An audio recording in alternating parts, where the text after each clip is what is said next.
Well,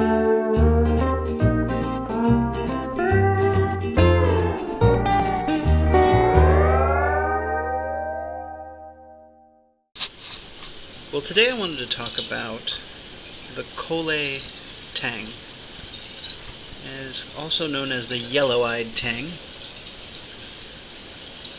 a very beautiful fish. It's one of the bristle-mouthed tangs and is an algae eater. And I don't know if this is a male or a female fish, to tell you the truth. I don't believe that there is any sexual dimorphism between the male and the female.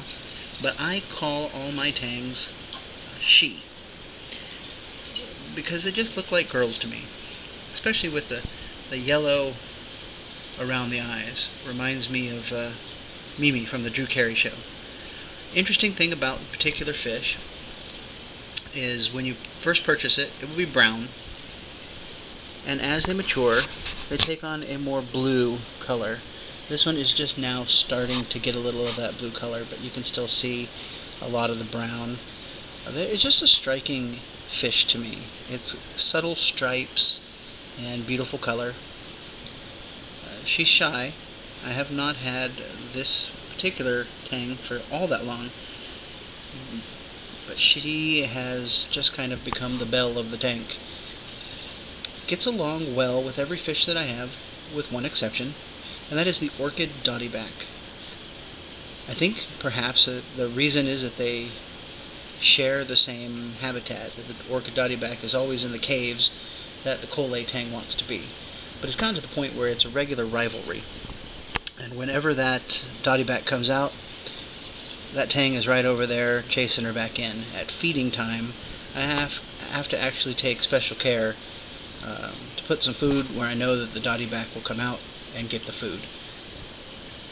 And there's no aggression in the sense that there's been no injury done. It's just chasing. And so as long as the dottyback stays out of her way while she does her thing, then she's fine. I highly recommend excuse me, the Kole Tang to people who are looking for tangs but don't have a large enough tank. And you'll hear this all the time, that whatever tank you have isn't big enough for the tang that you want to keep. It's kind of a standard joke in fish keeping, but there's a lot of truth to that. For most of the tangs, you're going to need a tank that's 5 to 6 feet long, 100 to 125 gallons. For some tangs, you really shouldn't even keep them in a tank that's less than 8 feet long. And honestly, how many of us are going to have 8-foot-long tanks? We dream about it and we want it. My goal that I'm working and saving for right now is a 125-gallon tank. That'll be 6 foot long. Now, I could keep yellow tang in that tank. I don't know, the tang police are probably like, no, that's not big enough. Well, guess what it is, because they're a grazing fish and it's plenty big.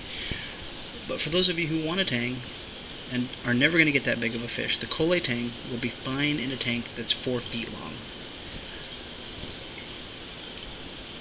A couple of reasons for that. One is it just doesn't get that big as a fish. So, their full size is around 6 inches. But it's one of those fish that in our tanks, they don't necessarily get as big as they're going to get in the wild.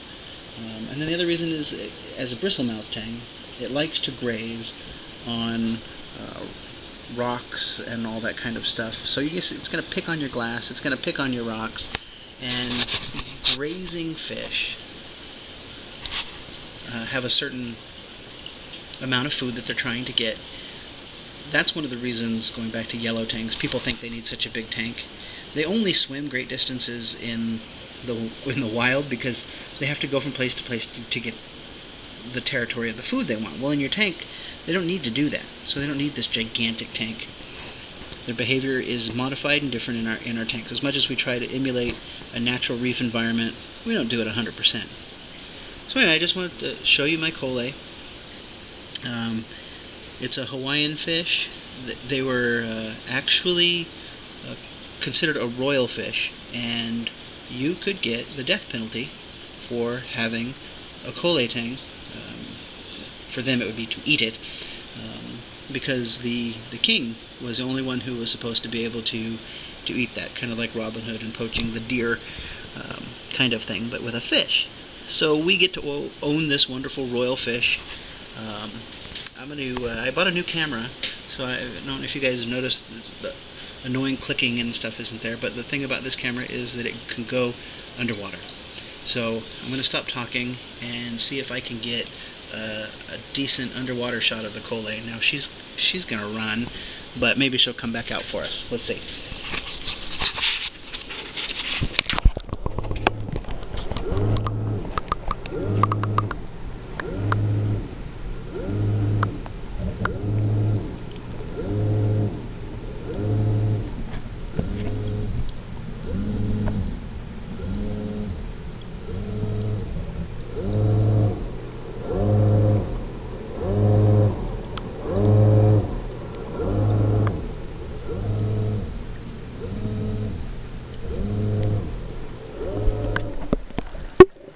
Well, she came back out a little bit.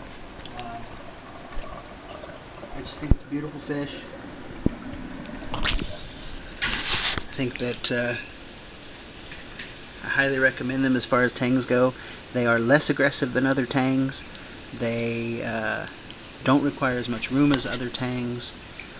She readily eats Formula 2 flake food with all the other fish, and gets along well with everybody but that orca dottyback. And the fighting that they do is minimal. In a larger tank, where I could set up different zones for the two fish to have their own habitat, I don't believe I would have that problem at all. Alright, thanks for watching, and I'll see you guys next time.